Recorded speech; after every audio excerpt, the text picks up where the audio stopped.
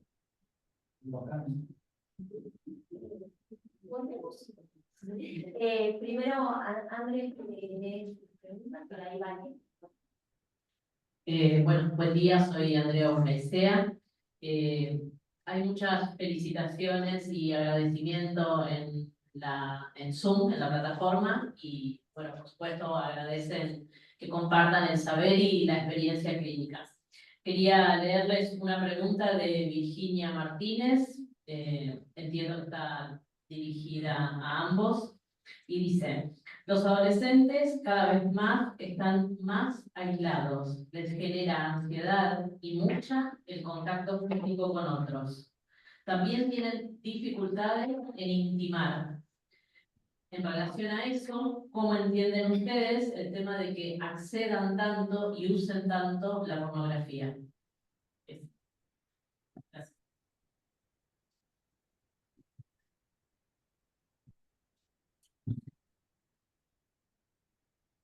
Bueno, muchas gracias por las hermosas exposiciones. Voy a hacer una reflexión simplemente, primero a lo que dijo María Cristina y después, si hay tiempo, a lo que comentaste, Gabriel. El sintagma, el otro primordial, María Cristina, me llevó a conectarme con los hallazgos, y siempre felicito a la Comisión por los hallazgos en el acápite, ¿no? Releo muy brevemente: alguien mide sollozando la extensión del alba, alguien apuñala la almohada en busca de su imposible lugar de reposo, ¿no? La extraordinaria Alejandra Pizarnik. Pensaba que el otro fue, entre lo que vos decías, 7 años.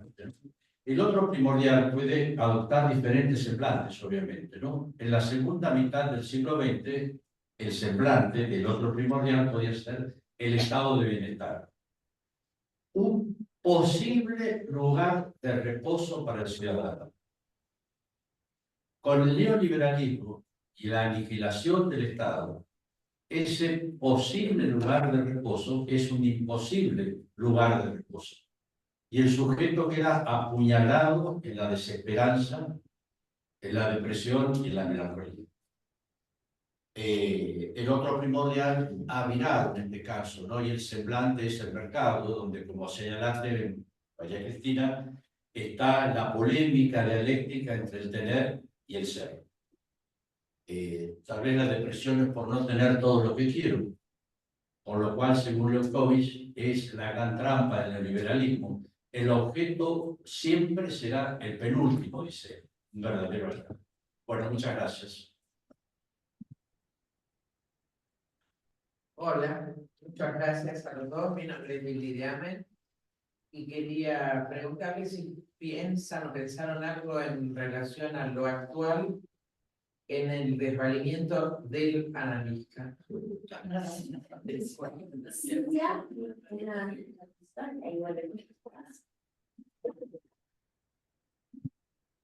Me había quedado pendiente algo que me llama mucho la atención, que es cómo la lengua también afecta el organismo. Y quiero rescatar la materialidad de la palabra, por esto que comentaba del TikToker, que en estos 20 segundos tiene que llamar la atención, y cómo este tipo de actividades configuradas por la cultura y la lengua van afectando nuestra capacidad física, cómo se van interviniendo en los procesos de pensamiento, cómo ya no se puede concentrar el sujeto, cómo ya no se puede prestar atención a más de cierto tiempo, ¿no? Como me parece muy importante reubicar ahí la materialidad de nuestro trabajo. Gracias.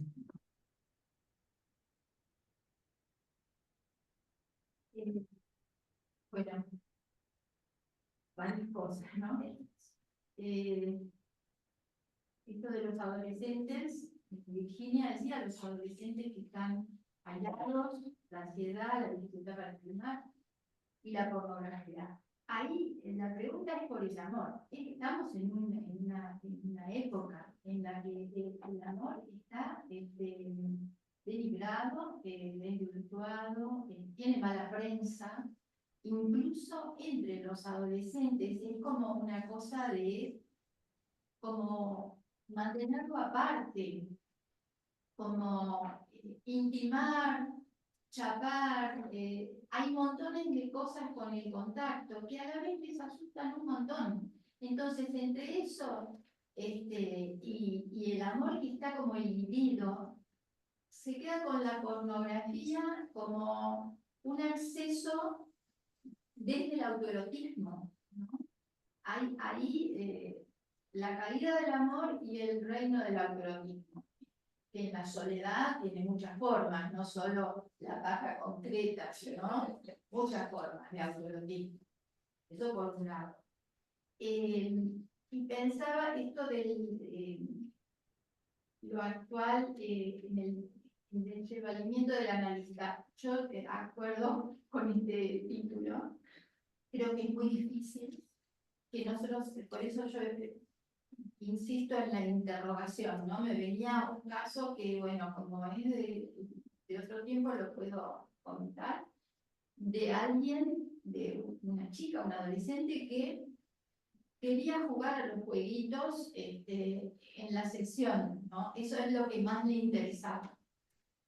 Y bueno, uno presta su ser, su cuerpo mismo ahí en la sesión.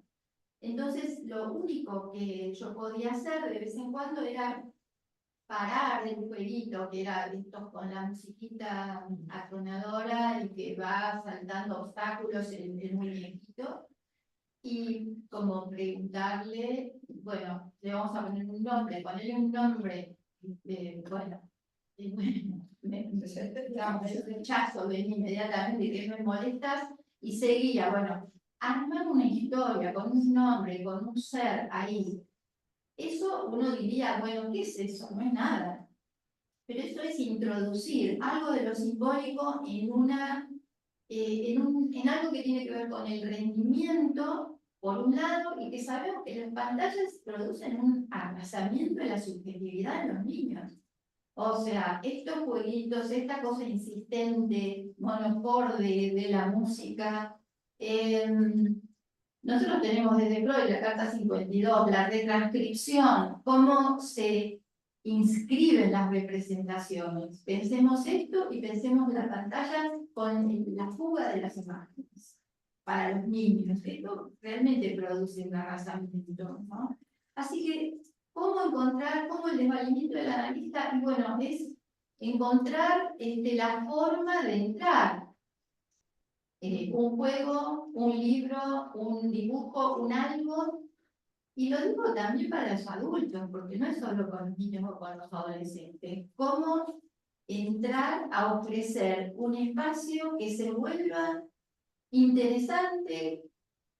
Yo no sé, me parece que la interrogación es nuestra principal arma para entrar a la interpretación. Cómo producir la interrogación en el otro. Y no es fácil. No es fácil con este tipo de subjetividad. Bueno. Quiero retomar algo de lo que planteó así de modo interesante Cristina, hablando de la metamorfosis de la pubertad en respuesta al tema de la pornografía. A ver si puedo plantearlo así. No me acuerdo bien, pero creo que en el tercer capítulo de la metamorfosis, Freud plantea el modo en que un humano crece. Y es siempre en oposición a la generación anterior, ¿no? El enfrentamiento del adolescente, vayamos a poner por caso, es en relación a la generación anterior. Parte del problema actual es que uno no sabe quién es la generación anterior a veces. Si el hijo, el padre, ¿por qué uno con la pornografía? Porque yo no sé qué tiene que ver, pero entiendo que la pornografía cumple el circuito de la inmediatez, ¿no? Y fíjense que tiene por lo menos 3 cuestiones que la hacen un espacio importante. Es accesible para todos, es inmediata y no produce cuestionamientos. Todo es posible. Encontrar lo que no tiene posible, la oferta es variada y variopinta, ¿no? Y a lo sumo lo único que aparece es, ¿tenés o no tenés 18 años? Esto es un estudio científico, no crean que yo fui a buscar.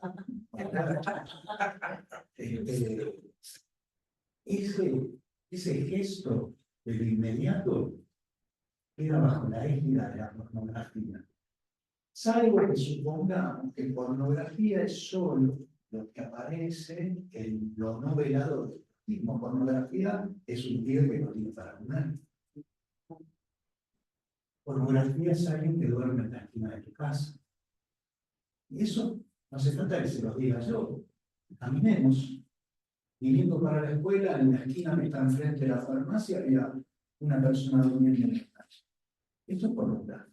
Entonces, me parece que en este tipo de exceso y de lo no velado, como dice María Cristina, nuestra función es empezar a poner frenos. Como decía Borges, armar cifras. No buscar las respuestas, sino generar preguntas. Y yo creo que el desvalimiento, me parece que lo pensaría por ahí, ¿no? Como que el único amparo que tenemos es seguir intentando armar preguntas.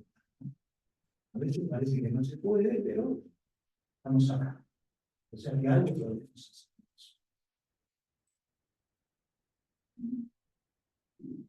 Muy bien. ¿Algo más para comentar? Ay, pero atrás. Ya vamos cerrando por hoy. Y luego nombrar. Ay, perdón, porque pensé que había una ronda más. No, sí. Aquí las hay, agradecerles, porque bueno, ayudan a pensar y a narrar la época, ¿no? Hablando de las imágenes. Dije, bueno, que formulemos preguntas, ¿no? Es decir, sostener esto, ¿no? De pensar juntos. Y me preguntaban, bueno, que notamos un montón de cosas, traté de ordenarlas.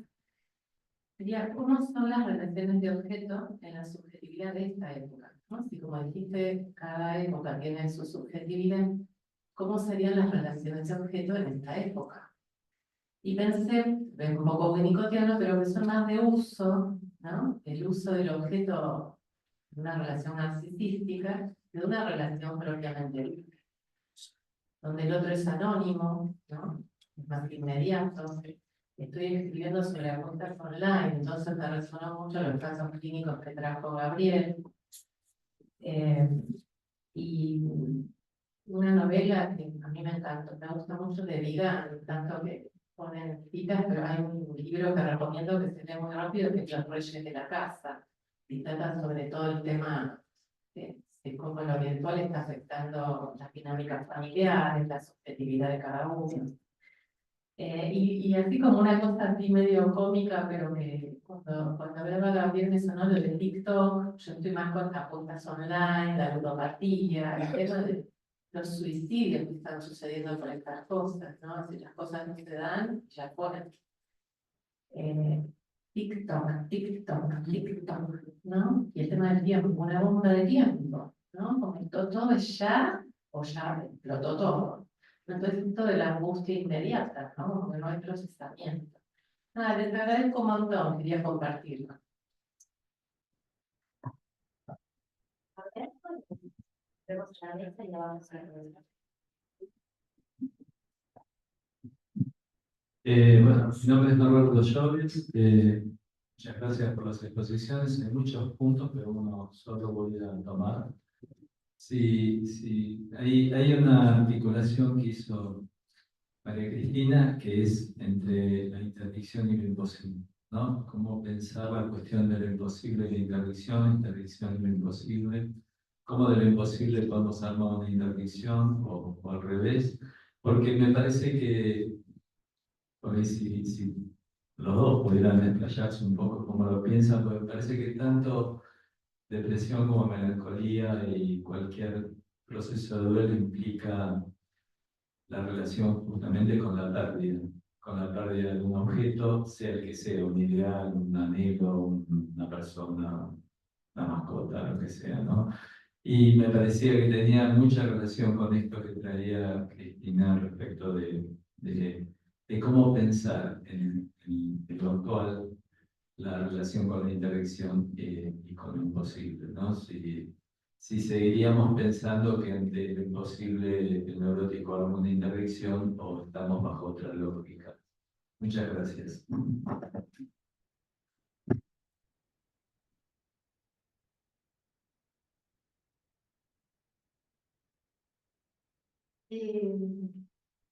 Lo primero que se me ocurre es el tema del narcisismo, ¿no? Si caracterizamos las depresiones dentro de una estructura narcisística, no estoy pensando en la melancolía y la psicosis, porque ahí el melancólico avanza hacia lo imposible, puede terminar en suicidio, o sea, lo que Freud dice, bueno, el yo no va contra sí mismo, salvo que, bueno, sí, el melancólico llega, ¿no es cierto?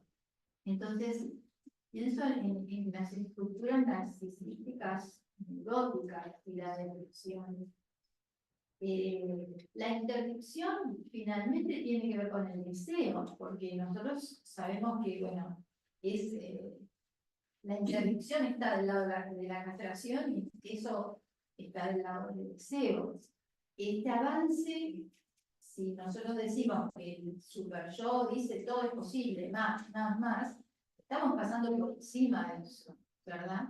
Entonces se me ocurre ahí el tema de la tristeza, de la tristeza de la depresión, en cuanto a abandono del deseo y, bueno, preocupación por los bienes, por la conservación de la vida, por, digamos, un mundo pequeño, un mundo que está despojado de brillo, de pasión, de eso que empuja al hombre. Eso es lo que se me ocurre pensando, y también en relación a lo que decías de la pérdida, porque lo que cuesta es perder, y estamos con patologías de la pérdida, podríamos decir. Por eso yo decía agregar los duelos, ¿no? Porque bueno, hay todo tipo de duelo, hay duelo en la neurosis, hay duelo, ¿no? Que actualmente incluso se dedican a los duelos, porque la tristeza, eso que yo les decía, nada sin alegría, ese cartelito, bueno, entonces hay que dedicar a la de duelo. Entonces, bueno, me parece que sí, que tiene mucho que ver, si estamos empujados al imposible, en lugar de trabados por la interdicción, digo interdicción en general como como maniobra constitutiva, no la prohibición, digamos, ¿no? Bueno, estamos alejados del deseo, y eso entristece. Eso sería... Yo no tengo una respuesta taxativa a lo que plantearon, Roberto, pero me parece que la pregunta está en función de cómo pensamos a la familia hoy en día, ¿no? ¿Cuál es el mecanismo regulatorio, si es que lo hay, o en dónde está la adicción? Sí, creo que nuestro espacio de trabajo, de la clínica, es un espacio interesante en relación a el posponer el cumplimiento de la ley. Ponerte a hablar es un poco armar un espacio donde de inmediato adquiere otro país. Y eso, entonces, si uno consigue convocar a gente, a los pacientes, a eso, hay un comienzo de una espera. En ese sentido, casi por plantear la interdicción como sinónimo de bueno. Bueno, aplausos. Gracias. Muy linda la posición.